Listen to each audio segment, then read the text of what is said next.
and sell it as something else. It's already happening. What is it, the Sunshine State Standards? Yeah. Yeah.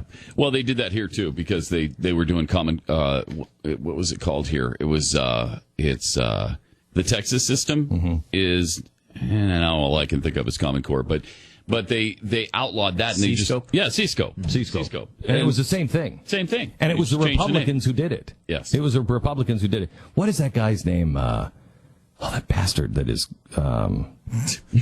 he was responsible for it, and he's running again. What's his name? And he's running against Dan Patrick. David Dewhurst. David Dewhurst. What? Jeez. What an amazing individual he is. Abysmal. We'll have to play his latest attack ad on Dan Patrick because it's outrageous. In one scene, he has Dan with his shirt off and a tie around him. But yeah, he looks like a maniac out of control. Yeah, he looks like he's dancing on a table or a party animal. Yeah, it looks or like something. he could have been in Wolf of Wall Street. Like he's just like this crazy guy, doesn't care, just this rich partier. Doesn't like he tore his shirt open and all he's got is his tie on underneath it. Mm-hmm. He was actually at an auction for, was it kids and cancer? Yeah, and he was auctioning the shirt off his back. That was the part of the auction. David Dewhurst took that photo and used it against him. Pathetic. And it's amazing. It's not necessarily, I don't agree with Dan Patrick on a lot of things that he says. But Dewhurst, wow. Yeah. Oh, man. Really a despicable guy. That's just whether you agree with any kid, I wouldn't do that to a Democrat. No. You don't. The guy is. It's just a pack of lies. He's helping a charity. Really bad. Yeah. That's horrible. Can we go back to the guy who yesterday on Common Core, the dad who said, "Hey, my daughter is reading this book and it's wholly inappropriate." Oh, my gosh. Did you see what was written? No, that's what I wanted to ask. Have you guys seen what was written? Yesterday, we actually talked to the guy on Pat and Stu for a while, and then he sent us... How is he? I think he's fired up, to be honest. He's a little upset. He was not angry in the tape, but he was upset, and he was, he wanted to... I don't blame him. Yeah. He wanted to make it clear that, he was, he feels he was really wronged, and also that he didn't do anything, but he really did actually get arrested. He didn't just get escorted out and they charged him with disorderly conduct. All he did was exceed the 2-minute rule that they had. And then I saw him. I saw the video, and he's looking at the cop. He's like, "Come on, this is ridiculous." Totally calm. And the cop is like, "Get up! Come on, man, this is ridiculous." And the cop just stands there until he grabs him by the wrist. Grab him by the wrist, and he gets up immediately and handcuffs him. And he goes with him. And apparently, before we see what happened there, he did read part of the transcript of this book that his 14-year-old daughter had to read for school. How bad is it? Well, yesterday, actually, I thought we did a good job in covering that. We had Al Gore read the transcript. Yes. Oh, really? And I thought this might actually be good for Glenn to hear it. All right, go ahead. Give it to me at Al Gore, because nothing can be sexy or offensive if Al Gore is doing it. That's right. This is from page, 313 or something of this book. So this is what this dad was complaining that his 14-year-old daughter was being assigned to read. Yes. Okay, go ahead. Keep in mind, 14-year-old girl has to read this. Now, I'm going to have to change it somewhat, because even as Al Gore, I can't say certain things. Okay, go ahead. "Relax," Matt murmured. And then he sank his teeth into her shoulder. He pinned her hands over her head and ground his hips against hers. This is so disturbing. It's so disturbing because Al Gore is reading it. It makes it worse. She could feel his, I'm going to say, manhood against her hot stomach. She couldn't remember ever feeling so heavy, as if her heart were beating between her legs. She clawed at Matt's back to bring him closer. Can I ask you something? We can't read the Bible.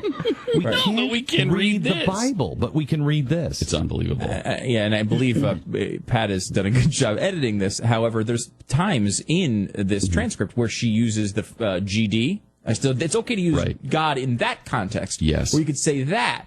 And using the Lord's name in vain multiple times. You can do that, but you can't actually talk about God. Yeah, he groaned, and he pushed her thighs apart. And then suddenly, Matt was there where he shouldn't be. I don't think that's what it says. That's not exactly what it said. Right. Going faster, so fast that she scooted backward on the carpet, burning the backs of her legs. He clamped his hand over her mouth and drove faster until something significant then happened.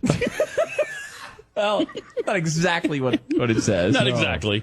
I will say, but it was some sort of moisture that then spilled out and became sort of it wettened the carpeting around. Okay, right? Yes, I think I think we understand. I mean, it well, is. and you forgot. Seriously, my 14-year-old daughter is reading this. I don't want to read this. I don't want her reading it. I'm not going to read that. This is a show targeted at adults, and even here we cannot read it. Right. If I can't read it on the air, how could you assign this to my daughter to read? And another part that, Pat, you edited out was you say that he clamped his hand over her mouth. That is after she says no. Oh, yeah, that's right. He essentially rapes her in this scene.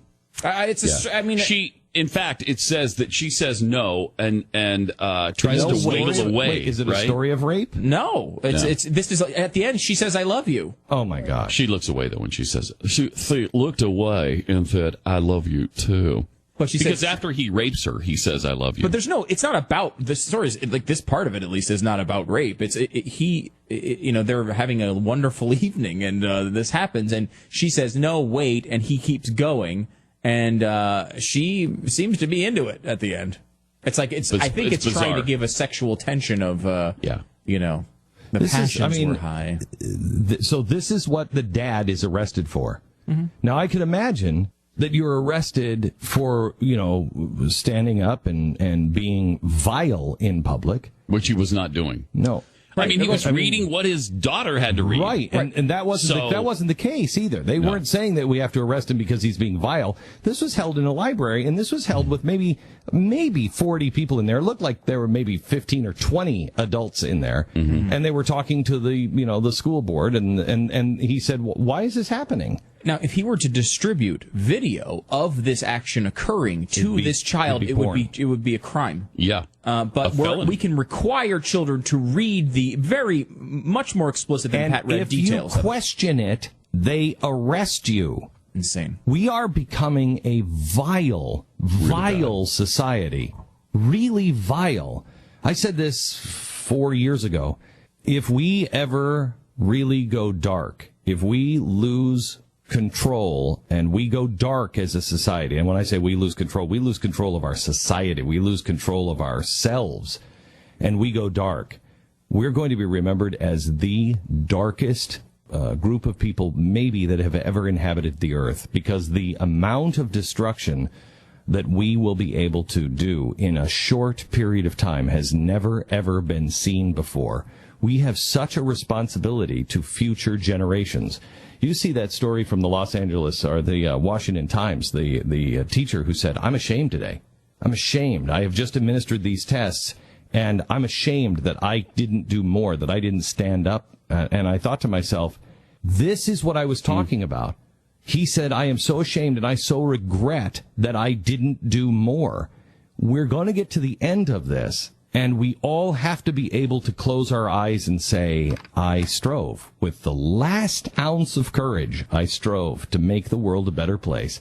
I did everything I could. And even if I failed, I did everything I could." It's the only way we'll be able to close our eyes and give our children something to be grateful for, something our kids will be glad that they have that memory of us, as my folks never gave up.